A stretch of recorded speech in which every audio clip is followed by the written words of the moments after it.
It's so tiring playing against an opponent that retrieves everything. You're smashing your heart out and they still retrieve it. Let me show you what to do instead. We've all tried it and it can be extremely frustrating playing against someone who just retrieves everything. I've got 3 proven tactics that completely change the game, and the good thing is I'm gonna break them down one by one for you. And the last one is my personal favorite because I've won so many points by doing this.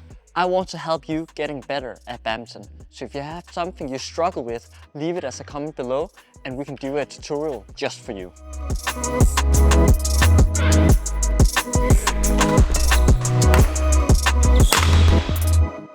Okay, so you're playing against this defensive player and you just feel that you can't get through him or her. What typically happens in this situation is that you are trying harder to get through the defense. You're really aiming for that line and actually it ends up with an unforced error. And when this happens, it's actually just pure gold for the defensive player and it just gives them more confidence in their game plan. So in this situation, here's what I want you to do instead.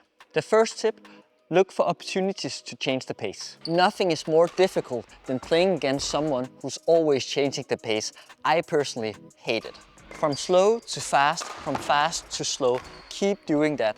Now that doesn't mean that you have to go all in from the start of the rally, because then you're just doing a consistent high pace. Now what I want you to do instead is changing the pace in the rally, so going from slow to fast, from fast to slow, because then your opponent doesn't know what speed you're playing at.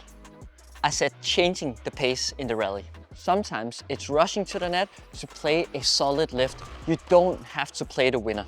Sometimes it's rushing to the back and playing a clear, and sometimes it's changing the pace in your racket action. Change the pace for 2, 3, 4 shots, seeing if you can open the court against the defensive player. If that didn't work, go back to the slower pace and look for the next opportunity where you can again change the pace. In men's singles, someone who's really good at doing this is Anders Antonsen.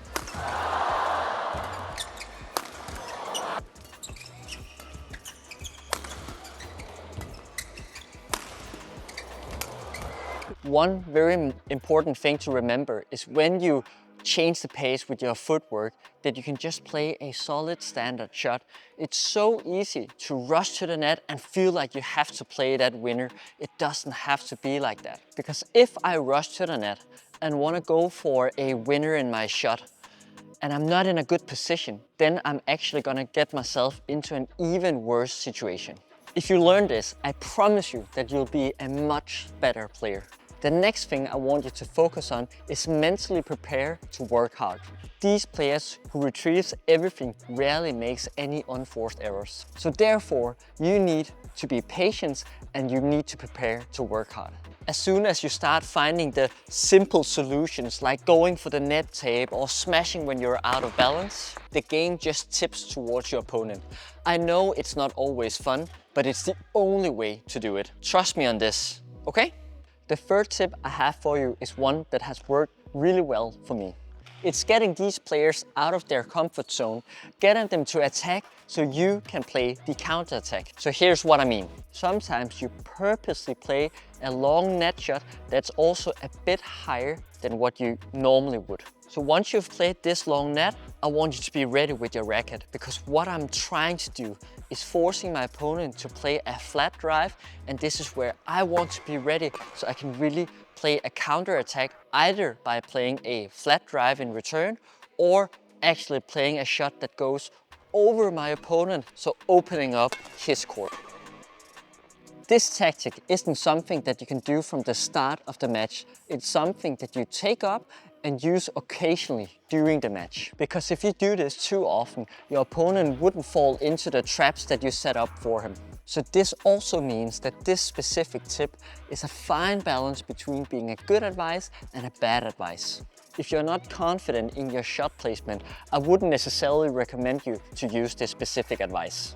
To me, these are the 3 key things that you need to do against a player who retrieves everything. I hope you learned something from this video, and the next time you play against this defensive player, you now know exactly what to do. Good luck in your next match, and remember, the court is a canvas for your journey.